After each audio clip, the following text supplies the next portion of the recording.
The Heat will let it play out. It's over.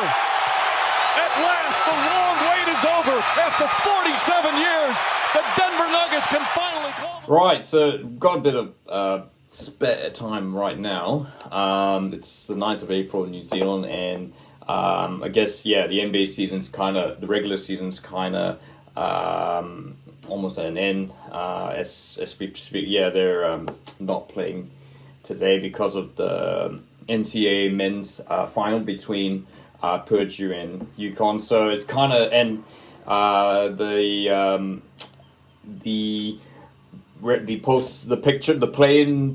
postseason, including the play-in, the playoff picture has kind of been decided now, with Houston being eliminated yesterday.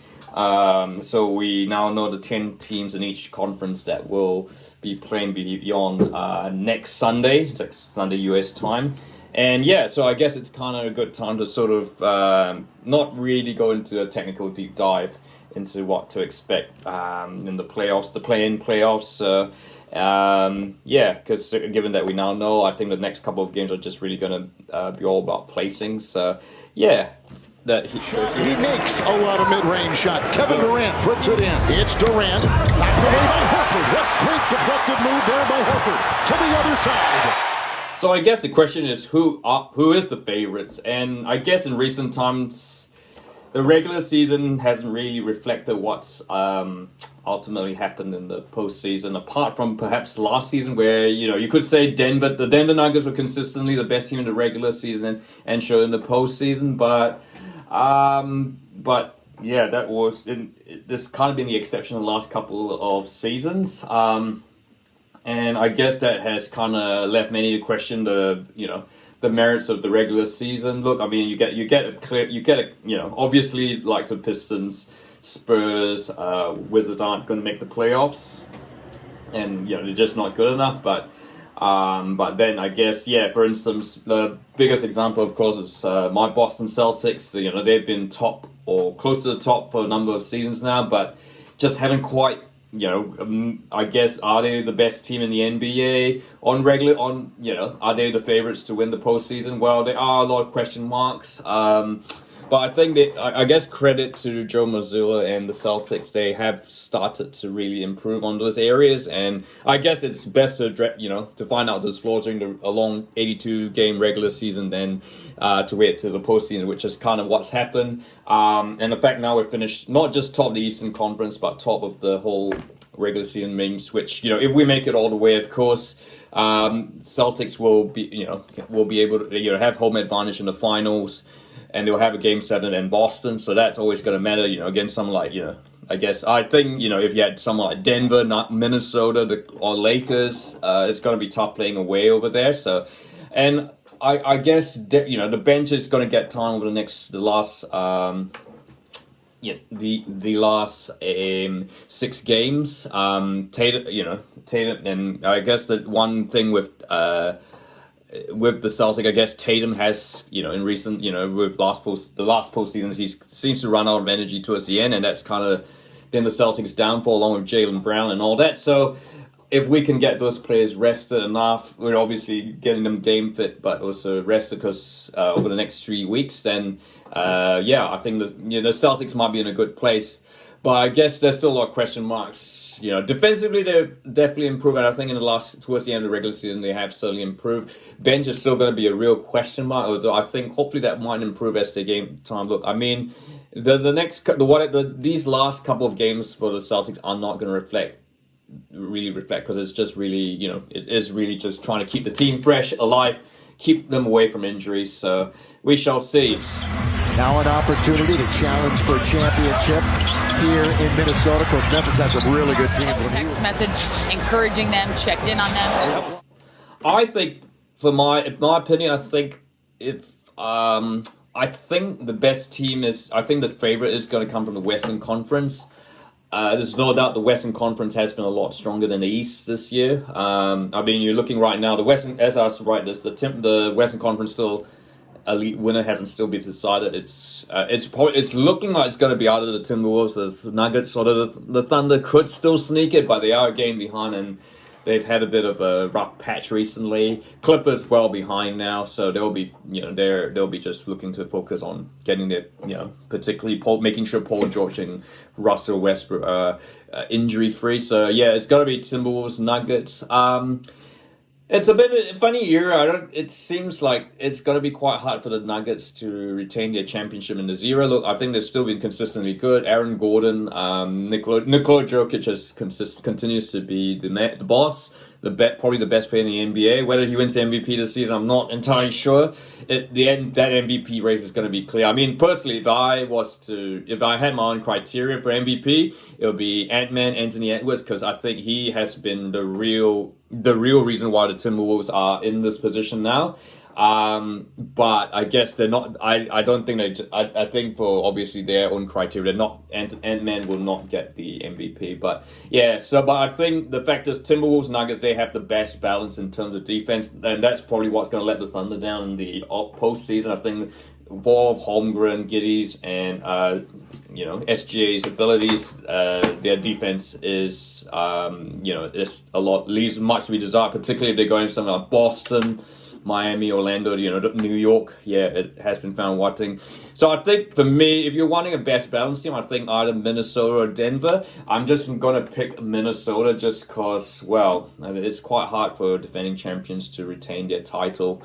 And of course we're in an era like, you've seen like some Milwaukee, Denver, these franchises that have never won the NBA championship go on to win. So could very well be Minnesota's time or Phoenix's time, but more on that. It's Durant with authority, scooping it home. Yeah, so Phoenix, they've been the biggest enigma since they made that NBA Finals back in 2021 and lost to the Bucks. Probably on paper have had the best team in the NBA, or certainly in the Western Conference, but for some they've sort of now turned into the new Lakers or Golden State Warriors, even though they had the likes of Devin Booker, they had Chris Paul, and now of course they've got Kevin Durant. But I think this year could very well be different. Obviously, Monty Williams is gone, they've got a new coach there. And Durant has been probably the form player in the NBA in the last couple of weeks of the regular season. They have been picking up results. And look, as I said, regular season doesn't matter when the postseason comes. Kevin Durant has been to the finals a couple of times. Certainly won it with Golden State.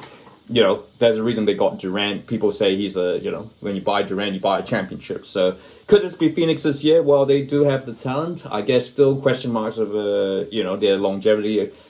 To their longevity, endurance, being able to, and I guess still that Game 7 loss to that thrashing to Dallas still lingers. But I think, Suns, I think they might very well be picking at the right time. So if I was a betting man, I think they would probably be the best placed wild card, not playing wild card, that sort of thing, but I think they would be the best placed team, possibly to upset Denver, Minnesota. I think, on one-on-one, you would maybe there'd certainly be OKC and the Clippers. So I think if I was the betting man, maybe put a bit there. Doncic. Mavs with 3 and 6 without him. Exum flipping it up and in. That first half last night.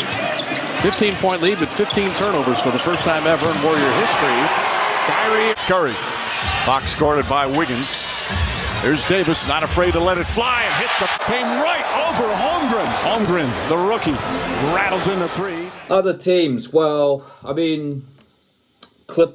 if they have Paul George fit and Russell Westbrook, the thing is, of course, the Clippers are sort of that team that, just can't seem to do it.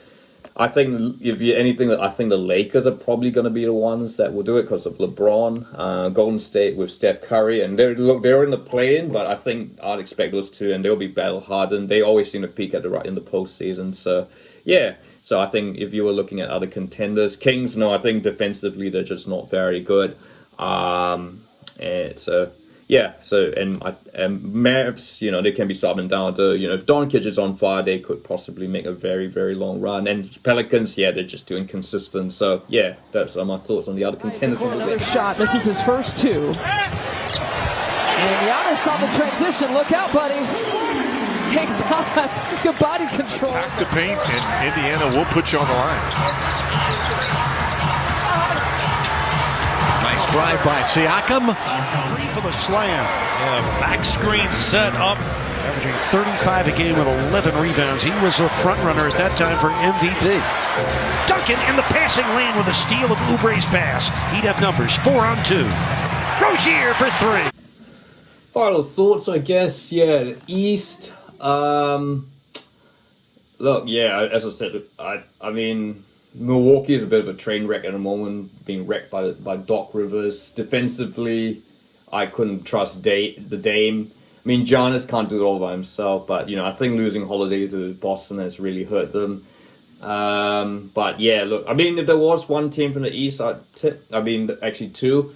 Knicks, maybe. I think I've got a funny feeling about Brunson, who I think could be another, who I think may very well be favourite for the MVP. Sorry, not Embiid or Butler, yeah, but Knicks seem to have this neck, you know, seem to have found this potentially this ability to be a championship winning team, and certainly the Knicks deserve that because it's been a very, very long time since that team has been relevant. Cleveland, too many injuries. Indiana Pacers, I love watching Halliburton, but I think that they're just not quite their time yet. And I think that leaves us down to my two teams to make it from the play-in Sixers. Now that Embiid's back, not sure they'll make a long run because I think being in the play-in, I think they kind of have to be in Philadelphia, but yeah. But I think the Heat, look, as long as the Heat are there, they're always going to be trouble. And, you know, as long as Jimmy Butler's there, look, even when Hero was out, I think the team is, you know, Spoelstra is a genius. And, yeah, I think Butler will keep going until he gets that ring. So it could be another Miami Heat Eastern Conference final. And, playing whether or not they're always going to be a team that's, and I'm certainly as a Boston Celtics fan really dreading facing them in the if they make it out of the play-in as the second play-in seat. So those are my brief thoughts. Not really so deep dive into the NBA finals that are coming up. Obviously, we'll have to see what the placings are. So and that will ultimately determine. I think it's very clear Boston's number one. We know Boston's number one. Milwaukee's looking like number 2. Western Conference still up for grabs. So it's all and it's looking like it'll be Sixers, Miami, Atlanta, Chicago in the play-in in the East, and Lakers, Golden State in the Western play-in. So and that's all got to be sorted out. So I'd like to hear your thoughts. If you like this video, feel free to like and don't forget to subscribe.